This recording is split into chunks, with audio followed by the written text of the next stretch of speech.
नमस्कार दोस्तों, मैं केसी साहू सर आप सबका स्वागत करता हूं आपका ही अपना चैनल केसी सर के क्लासेस में। दोस्तों आज हम ये वर्ग का जो चित्र दिख रहा है इसके माध्यम से एक सूत्र को आपके ही सामने निकालना सिखाएंगे। इसका मतलब ये है आज हम इस सूत्र का बेसिक तरीका सीखने वाले हैं।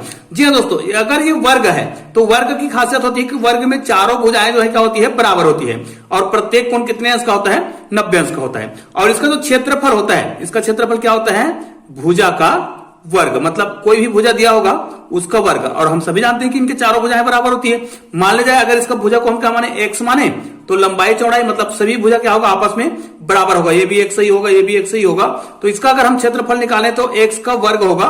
तो हम इसी सूत्र को आज निकालने वाले हैं कि हमें एक सूत्र बताया जाता है ए प्लस बी, सिंपल सा सूत्र है ए प्लस बी होल स्क्वायर, इसके बराबर क्या होता है। आप सभी जानते हैं कि इसका सूत्र पता है, लेकिन मैं इस चित्र के माध्यम से आपके सामने प्रूफ करके बता रहा हूं कि ऐसा क्यों होता है। जैसे अगर इस वर्ग में मैं इस वर्ग को दो भागों में और बांट दूं तो यहां से मैं एक लाइन खींच देता हूं, ध्यान दीजिएगा, यहां से मैं एक और लाइन खींच देता हूं और मैं ये सोचता हूं कि यहां पर मैं एक और वर्ग की कल्पना कर रहा हूं। यहां पर मैंने एक छोटा सा और वर्ग बनाया, ठीक है, यहां पर भी मैंने वर्ग बना दिया और एक वर्ग यहां पर भी बनाया। मतलब जो बड़े वर्ग दिख रहा था उसको हमने दो छोटे छोटे वर्गों में और बांटा है। तो छोटे वर्गों में मान लिया जाए इस वर्ग का, ये जो छोटा सा वर्ग है ये भी एक छोटा सा वर्ग ही है और इस वर्ग की भुजा मान लिया जाए बी है, तो यहां से यहां तक भी बी होगा, यहां से यहां तक बी होगा, यहां से यहां तक बी होगा, क्योंकि वर्ग में सभी भुजाएं क्या होती है, बराबर होती है। अब मान लिया ये भी एक वर्ग है तो इस वर्ग की भुजा यहां से यहां तक ए है, तो यहां से यहां तक भी ए होगा, यहां से यहां तक भी ए होगा और यहां से यहां तक भी ए होगा। निश्चित रूप से अगर ये भुजा बी है, इस वर्ग का भुजा, प्रत्येक भुजा क्या है, बी है, तो यहां से यहां तक ये भी क्या होगा, बी होगा। अब यहां से यहां तक देखिए बी है तो यहां से यहां तक भी क्या होगा, बी ही होगा। अब जब ये वाला भुजा देखिए, ये वाला भुजा एक वर्ग की भुजा है तो ये सामने वाली भुजा ये क्या होगा, ए होगा। हालांकि इस प्रकार के चित्र में आपको दो आयत भी दिखाई दे रहे होंगे।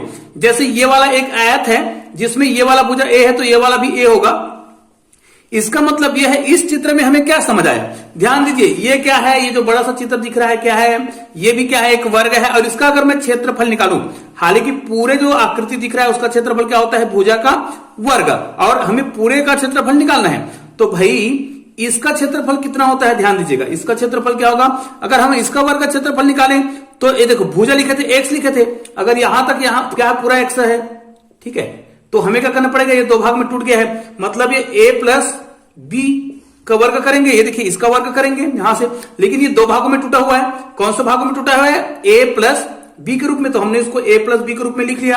अब देखिए इसका क्षेत्रफल हम क्या निकालेंगे, ये वर्ग है तो वर्ग का क्षेत्रफल क्या होता है, ए स्क्वायर होता है, ये हो गया इसका काम। अब ये भी क्या है, ये भी भुजा है ना, ये भी एक क्या है, वर्ग है, तो इसका क्षेत्रफल क्या होगा, ये हो जाएगा बी का वर्ग। अब ये क्या है, ये एक आयत है और आयत का क्षेत्रफल क्या होता है, लंबाई गुणित चौड़ाई, तो ये इसका लंबाई है और ये इसका क्या है, चौड़ाई है, तो लंबाई ए है, चौड़ाई बी है, तो ए बी हो गया।